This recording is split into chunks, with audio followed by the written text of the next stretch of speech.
Imagine signing your own relocation papers in blood to help build an entire industrial civilization in a place no one could ever find. In 1964, Mao Zedong gave an order that would reshape China's geography forever, one the world wouldn't uncover for decades. Railways carved through solid rock, secret cities that didn't exist on any map, the largest man-made cave in the world, dug out by hand, and an investment of over 200 billion yuan poured into the middle of nowhere. It was the most ambitious, costly, and secretive project of the Mao era. Was China really on the brink of invasion, enough to justify moving millions of workers and thousands of factories into the most inhospitable mountains in the country? 6 decades later, was it the greatest engineering triumph of the 20th century, or a strategic mistake that nearly broke the nation?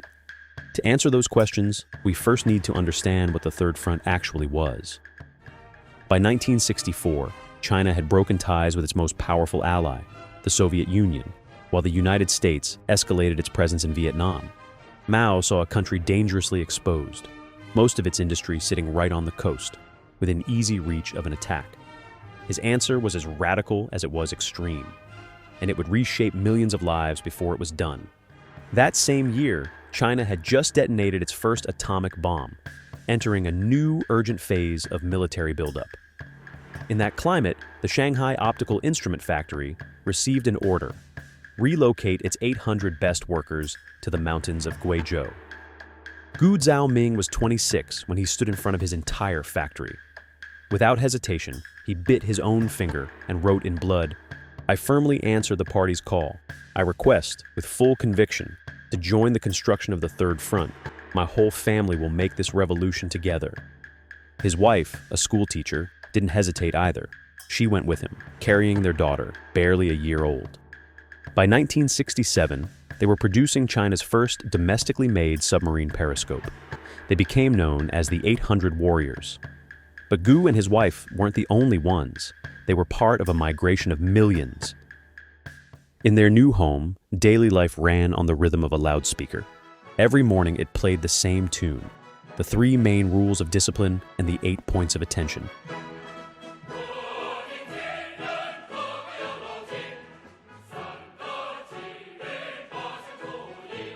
An old army marching song, waking up thousands of families at once, a tune most children grew to hate. The youngest were dropped off at a nursery halfway between the housing blocks and the factory gates. The older ones walked to school alone, house keys hanging around their necks. Then, in the evening, the loudspeaker played a different song, Ode to the Motherland. And this one, the children loved, because it meant their parents were finally coming home. Thousands of people moving in step with that rhythm, day after day, in nameless cities, hidden away in the mountains. Living inside the Third Front meant learning to keep quiet. Panzhihua, one of the largest cities built by the project, didn't even have a real name to the outside world. It was officially called Duko, meaning river crossing, a name so generic it was almost impossible to locate if you didn't already know what you were looking for. Factories, power plants, and construction units weren't identified by name either, only by mailbox number. Mailbox 22, Factory 429, Mailbox 69. Even electricity had an alias. The plant powering the entire construction of Panzhihua was known simply as Plant 501, and a second one existed, underground, built as wartime backup, Plant 503, codenamed the Pearl of the Cave Palace. The railway meant to supply the city was deliberately routed around it, avoiding the urban center, so that not even the train line would reveal where the real heart of the complex was. One worker who helped build one of these complexes, carved into a mountain, later recalled, "We couldn't even mention where we were working when we wrote to our families. We couldn't tell anyone outside our unit what we were building.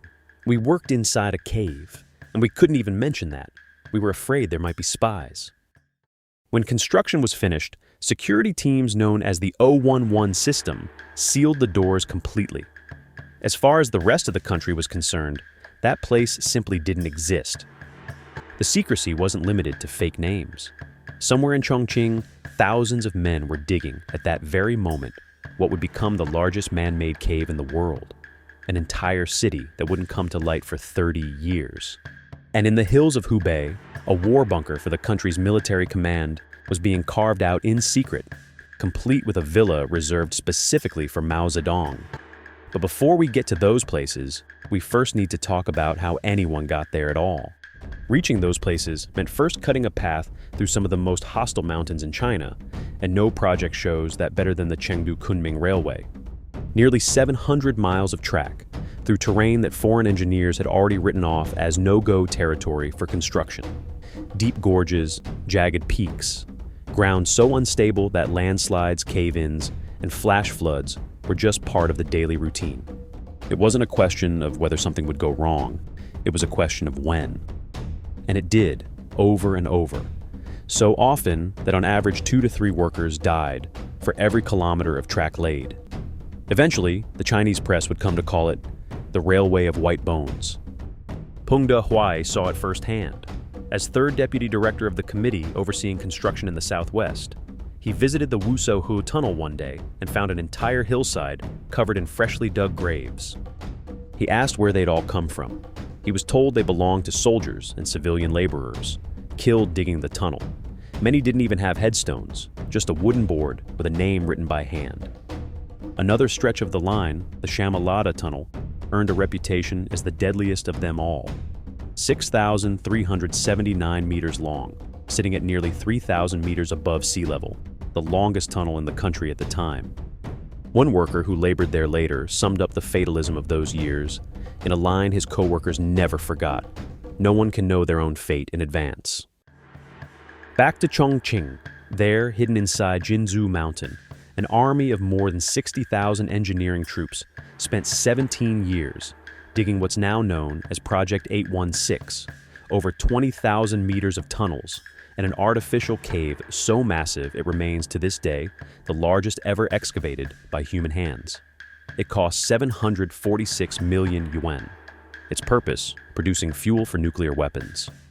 But by the early 1980s, the world had changed. The tension that had driven the project in the first place was fading, and in 1982, the government ordered construction slowed down.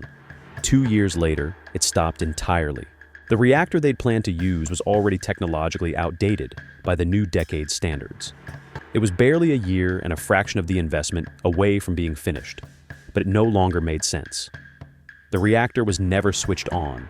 Not a single gram of nuclear material ever left that place. And if you already knew about Project 816, hit like, subscribe, and stick around, because that wasn't the only massive place China hid inside a mountain. Hundreds of kilometers away, in the hills of Hubei, something even stranger was being built. To this project, they didn't give a name at all, just a date, January 31st, 1969, 131. That's still what it's called today. It was a bunker carved beneath a hillside in Xianning, built to shelter the party and state leadership in case of a nuclear attack. Meeting rooms, a communications center, sleeping quarters, and above ground, 2 villas built specifically for 2 men.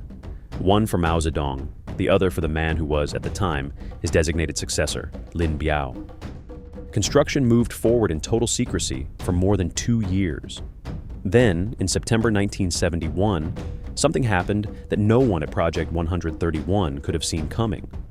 Lin Biao died in a plane crash over Mongolia, fleeing after an alleged failed coup attempt against Mao.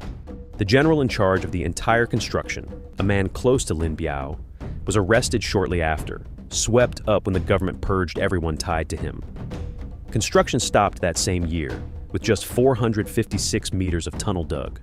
Today, that bunker built to survive a nuclear war is a luxury hotel and conference center. The Third Front didn't shut down overnight. It faded as the world that had created it stopped existing.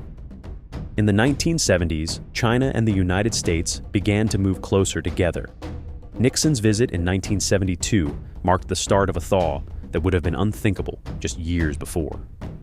The threat that had justified hiding entire factories inside mountains was starting to fade. And when Mao died in 1976 and Deng Xiaoping took the country's reins with his reform and opening policies, the whole logic shifted. It was no longer about surviving a war. It was about competing in a market. Thousands of factories built for war, deliberately isolated and scattered for military reasons, suddenly had to survive as ordinary businesses, far from any city, any customer, any trade route. Many didn't make it. Others found a second life, relocated, converted, or completely reinvented. And behind every factory that closed or transformed, there was a human story waiting for its own ending. Chen Le was almost 50 when he left Shanghai in 1965, headed for Xiangfan in Hubei. His first glimpse of the place was mud, bean flowers in bloom, horse-drawn carts, a world completely different from the one he'd left behind. He stayed there for the rest of his working life. Over the years, he watched the mud turn into paved streets, the fields into parks and schools. He kept the old newspapers from that era, the same ones that once announced that the Third Front had helped balance the country's industry between the coast and the interior. For him, that was always a quiet source of pride. Not everyone got that same kind of closure. Film director Wang Xiaoshui was born during one of these mass relocations to Guizhou. His father, once a theater professor in Shanghai, ended up painting walls in a mountain factory. Wang grew up never quite sure who he was, surrounded by mountains with a hometown that existed only as a distant, beautiful idea his parents described to him. As an adult, he made several films telling that same story of thousands of families who went, who stayed, and who never fully came back. Thanks for watching until the end.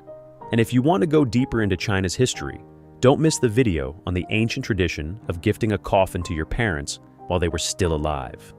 See you in the next one.